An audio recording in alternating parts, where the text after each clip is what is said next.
Hi friends, welcome to Jema Food. After a long time, I'm going to upload another video.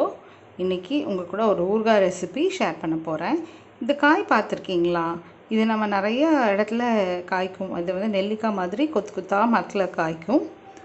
ஆனால் இது நிறைய பேர் இது என்ன பண்ணுறதுன்னு தெரியாமல் யோசனை பண்ணுவாங்க. ஆக்சுவலி இது வந்து கொஞ்சம் புளிப்பான நீர்க்காய். இது பேர் வந்து மலையாளத்தில் வந்து இடும்பன் புளின்னு சொல்லுவாங்க.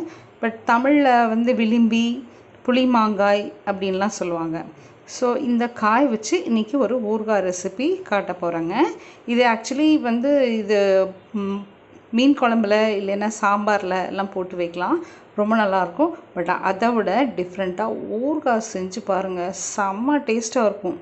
நான் இது ஏற்கனவே செஞ்சு பார்த்தேன். அந்த ரெசிபியை தான் இன்றைக்கி உங்கள் கூட ஷேர் பண்ணிக்க போகிறேன். வாங்க பார்க்கலாம். தேங்க்யூ. இப்போது நம்ம ஊறுகாய்க்கு தேவையான மசாலா ரெடி பண்ண போகிறோம். ஃபஸ்ட்டு அதுக்கு 2 ஸ்பூன் கடுகு,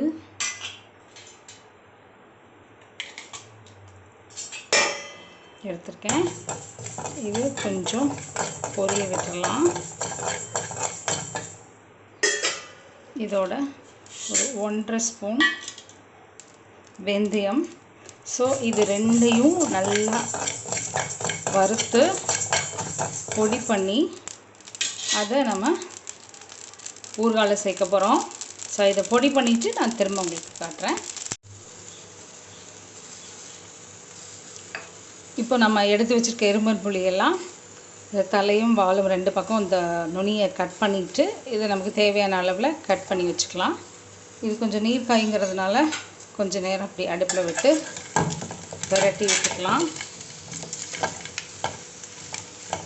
கொஞ்சம் இது சூடேறணும்.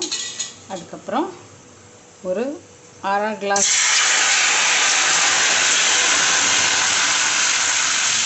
சுடு தண்ணியை இதில் விட்டு அந்த தண்ணி வற்றுற வரைக்கும் நம்ம அடுப்புலேயே வச்சுக்க போகிறோம். இந்த தண்ணி வற்றினதுக்கப்புறம் இதை நல்லா ஆற விட்டு இது கூட நம்ம ரெடி பண்ணி வச்சுருக்க மசாலாவை, ஊறுகாய் மசாலா எல்லாத்தையும் நம்ம ஆட் பண்ண போகிறோம். வாங்க பார்க்கலாம். பாருங்கள் ஃப்ரெண்ட்ஸ், நம்ம இந்த காய் வந்து இந்த 1/2 டம்ளர் தண்ணி ஊற்றி நல்லா தண்ணியெல்லாம் அதை வற்ற வச்சுருக்கோம். இதில் நம்ம இதுக்கு தேவையான மசாலா இப்போ ஆட் பண்ண போகிறோம். கொஞ்சம் மஞ்சத்தூள் நான் ஏற்கனவே போட்டுட்டேன். இப்போ கடுகு, வெந்தயம் பொடிச்ச பொடி, அதோட கொஞ்சம் கல்லுப்பை அதே மிக்சியில் ஜாரில் போட்டு நுணுக்கி வச்சுருக்கேன். அதை இதில் நம்ம ஆட் பண்ண போகிறோம்.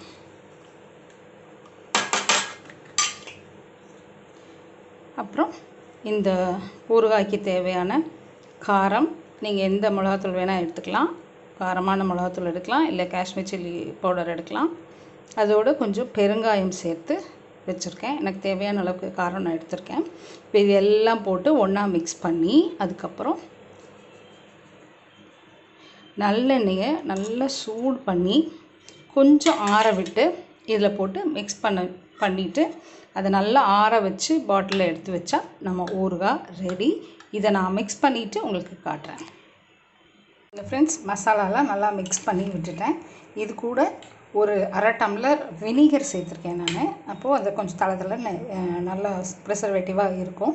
இப்போ இதோட எண்ணெயை சேர்த்த போகிறோம். எண்ணெயை சேர்த்து மிக்ஸ் பண்ணி நல்லா சூடாகினதுக்கப்புறம் நம்ம எடுத்து பாட்டிலில் போட்டு வச்சுட்டா ஒரு 3 மாதம் வரைக்கும் ரொம்ப நல்லாயிருக்கும். பாருங்கள், காட்டுறேன்.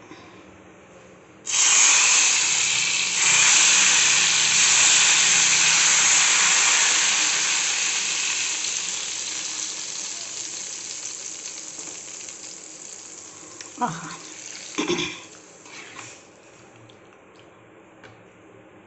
பாருங்கள் ஃப்ரெண்ட்ஸ், இதை அப்படியே நல்லா சூடார விட்டுருங்க. நல்லா மிக்ஸ் பண்ணி விட்டுட்டு சூடார விட்டுட்டு ஆறினதுக்கப்புறம் பாட்டிலில் போட்டு காட்டுறேன் உங்களுக்கு. வாங்க பார்க்கலாம். பாருங்கள் ஃப்ரெண்ட்ஸ், இப்போது நம்ம செஞ்ச ஊறுகாவை நான் ஒரு கண்டெய்னரில் மாற்றி வச்சுருக்கேன்.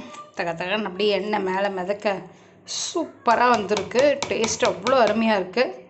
நீங்களும் வீட்டில் இது மாதிரி செஞ்சு பாருங்கள். தேங்க்யூ.